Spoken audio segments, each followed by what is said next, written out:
ഓം ശാന്തി.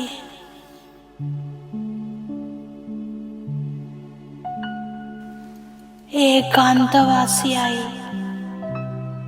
ഞാൻ എൻ്റെ അനാദി സ്വരൂപത്തെ കാണുകയാണ്.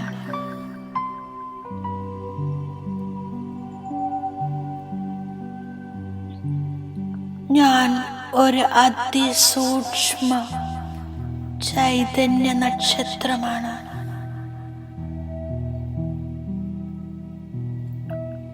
പ്രകാശബിന്ദു ആത്മാവാണ്.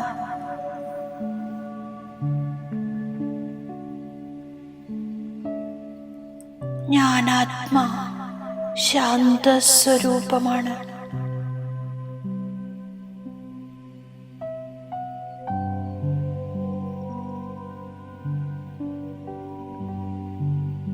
ശാന്തിധാമം എൻ്റെ സ്വദേശമാണ്.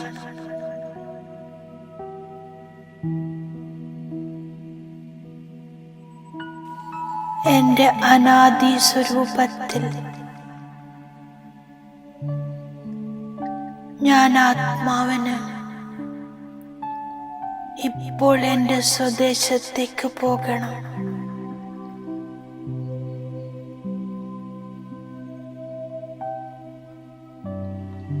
വാണി സെ പരേ ശാന്തസ്വരൂപത്തിൽ എനിക്കിപ്പോൾ നിർവാണധാമത്തിലേക്ക് പോകണം.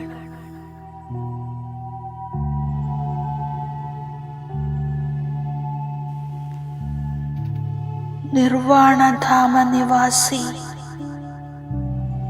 പരംപിത പരമാത്മാ ശിവബാബയുടെ അടുക്കലേക്ക് ഞാൻ പോകുകയാണ്.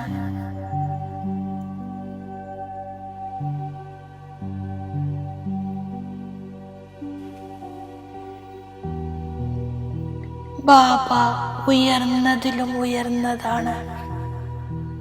ജ്ഞാനസാഗരനാണ്. ബാബ സത്യമാണ്. സത്യമായ ജ്ഞാനം നൽകുന്നു.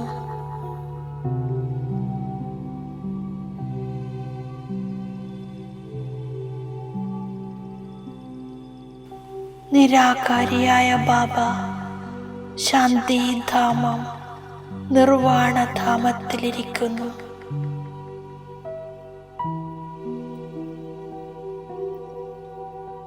ഞാൻ തീവ്രഗതിയിൽ ഈ ശബ്ദലോകത്തിൽ നിന്നും വളരെ ദൂരേക്ക് നിർവാണധാമത്തിലേക്ക് ഉയർന്നു പോകുകയാണ്.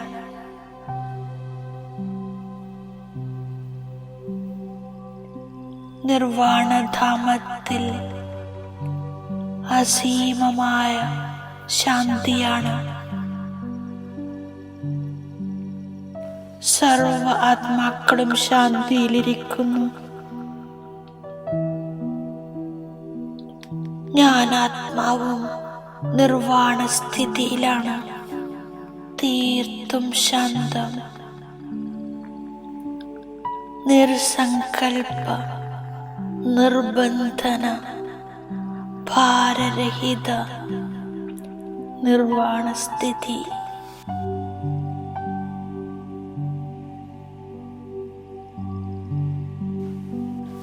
ഞാൻ ശാന്തി സാഗര ശിവബാബയുടെ അടുത്തിരിക്കുകയാണ്.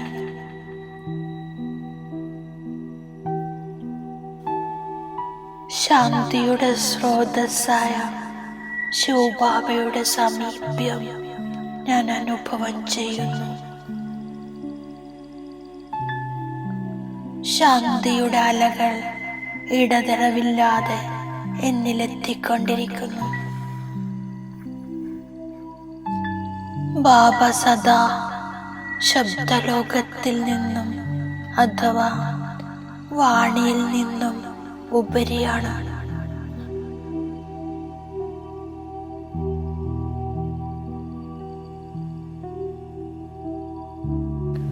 ഇപ്പോൾ എല്ലാവരും വാനപ്രസ്ഥ സ്ഥിതിയിലാണ്.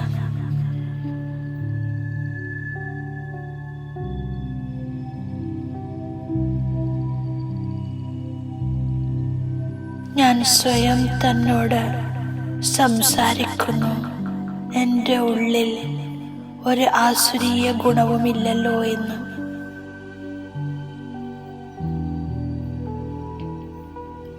ബാബ നല്ല പുരുഷാർത്ഥികളുടെ ലക്ഷണങ്ങൾ പറഞ്ഞു തരികയാണ്. നല്ല പുരുഷാർത്ഥികൾ ദൈവിക ഗുണങ്ങൾ ധാരണ ചെയ്യുന്നു.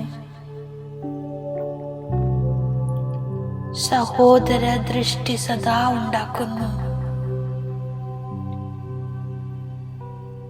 വികാരി ചിന്തകൾ ഉപേക്ഷിക്കുന്നു.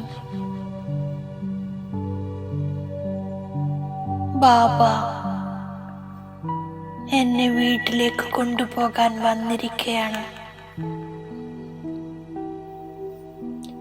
അതിനാൽ ഞാൻ ഈ ദേഹത്തിൽ നിന്നും ദേഹത്തിന്റെ സംബന്ധങ്ങളിൽ നിന്നും ഉപരാമമാകുന്നു.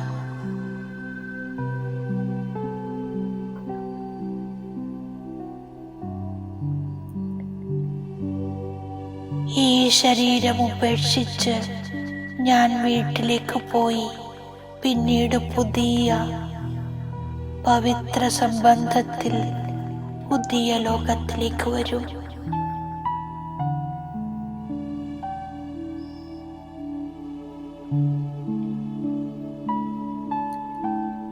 ഞാൻ വീട്ടിലേക്ക് പോകാനുള്ള തയ്യാറെടുപ്പ് നടത്തുകയാണ്.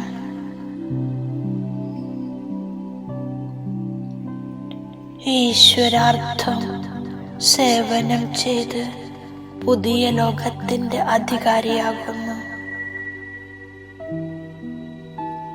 21 ജന്മങ്ങളിലേക്ക് ഈ അധികാരം കോടി മടങ്ങായി ലഭിക്കുന്നു. അതിനാൽ ഞാനിപ്പോൾ വളരെയധികം പരിശ്രമിക്കുന്നു. ഈ പഴയ ലോകത്തെ, പഴയ ശരീരത്തെ ഉപേക്ഷിക്കണം. അവസാന സമയത്ത് ഒന്നും തന്നെ ഓർമ്മ വരാത്ത തരത്തിലുള്ള തയ്യാറെടുപ്പുകൾ ചെയ്യുന്നു. എല്ലാവരുടെയും വാനപ്രസ്ഥ അവസ്ഥയാണ്. എല്ലാവരും തിരിച്ചു പോകും.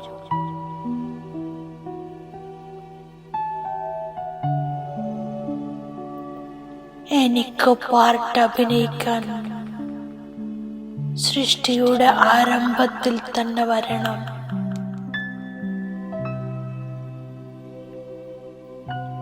എൺപത്തിനാല് ജന്മങ്ങൾ പൂർത്തിയായപ്പോൾ ഞാൻ പതിതമായിരിക്കുന്നു.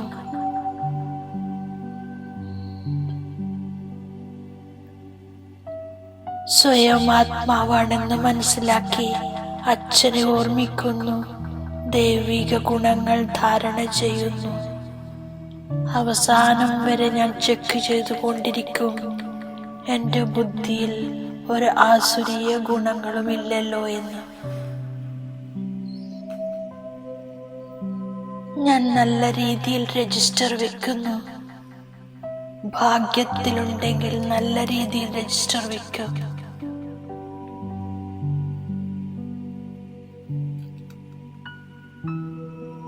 കേവലം ആത്മീയ സഹോദരങ്ങളാണെന്നുള്ള ദൃഷ്ടി മാത്രമുണ്ടാക്കുന്നു.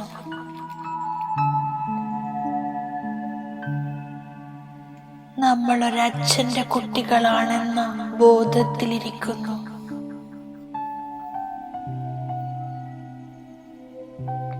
അതിനാൽ വികാരത്തിന്റെ ദൃഷ്ടി അവസാനിക്കുന്നു.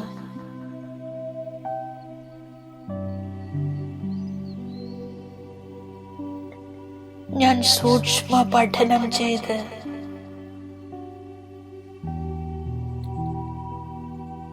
എന്നോട് തന്നെ സംസാരിക്കുന്നു. എന്റെ ജോലിയാണ് ആരു വന്നാലും അച്ഛന്റെ ആജ്ഞയെക്കുറിച്ച് പറഞ്ഞു കൊടുക്കണം. എല്ലാവർക്കും വാനപ്രസ്ഥാവസ്ഥയാണെന്ന് മനസ്സിലാക്കി കൊടുക്കണം.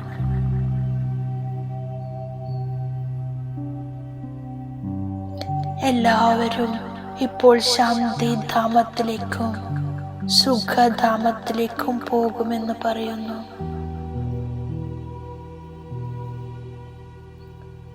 ബുദ്ധിയോഗത്തിന്റെ ബലത്തിലൂടെ ആത്മാവിനെ പവിത്രമാക്കി മാറ്റിയവർ സത്യയുഗത്തിലേക്ക് പോകുന്നു.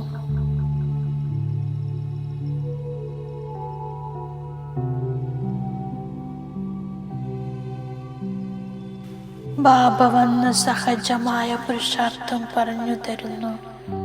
മന്മനാഭവ, സ്വയം ആത്മാവാണെന്ന് മനസ്സിലാക്കി അച്ഛനെ ഓർമ്മിക്കൂ. ഇത് കണക്കെടുപ്പിന്റെ സമയമാണ്. ഞാൻ കണക്കുകൾ തീർപ്പാക്കി അച്ഛന്റെ കൂടെ തിരികെ പോകും. ഞാൻ വന്നിരിക്കുന്നത് ദേവതയാകാനാണ്. ഇപ്പോൾ തിരിച്ചു വീട്ടിലേക്ക് പോകണം. ഇതെപ്പോഴും ഞാൻ ബുദ്ധിയിൽ ഓർമ്മിക്കുന്നു.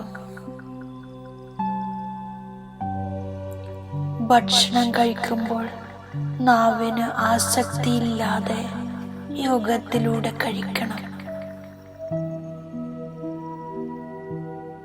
സയൻസിലൂടെ ഹൃദയം മാറ്റിവെക്കുന്നു.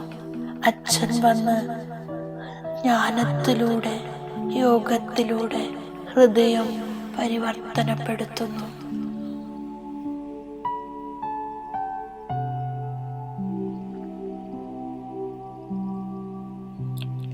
ബാബ പറയുന്നു, ദേഹി അഭിമാനി ഭവ. ദേഹാഭിമാനത്തിൽ വരുമ്പോൾ മനോവൃത്തി മോശമാകുന്നു. ഞാനിപ്പോൾ പോയി സ്വർഗത്തിലെ കുട്ടിയാകും. പിന്നെ നാമം, രൂപം, കാലം, ദേശം എല്ലാം പുതിയതാകും. ഇത് പരിധിയില്ലാത്ത നാടകമാണ്. സംഭവിക്കേണ്ടത് തന്നെ സംഭവിക്കുന്നു.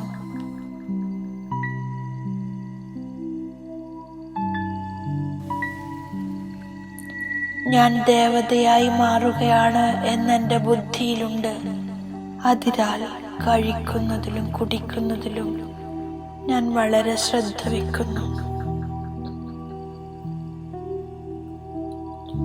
ബാബയുടെ വരദാനം ഞാൻ സ്മൃതിയിൽ കൊണ്ടുവരുന്നു. ബാബയുടെ വരദാനമാണ്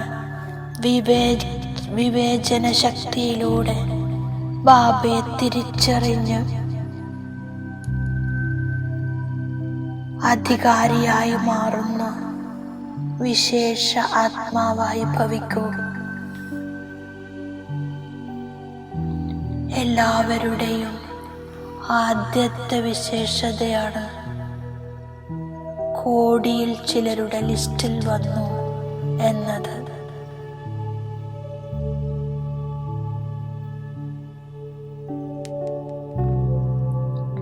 ബാബയെ തിരിച്ചറിഞ്ഞ് എൻ്റെ ബാബ എന്ന് പറഞ്ഞ് അധികാരിയാകുന്നതും ബുദ്ധിയുടെ വിശേഷതയാണ്.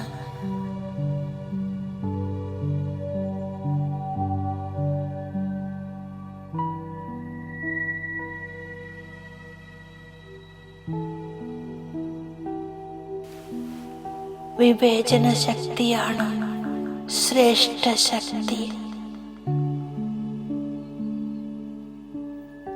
ഈ ശ്രേഷ്ഠ ശക്തി തന്നെ വിശേഷാത്മാവാക്കി മാറ്റി.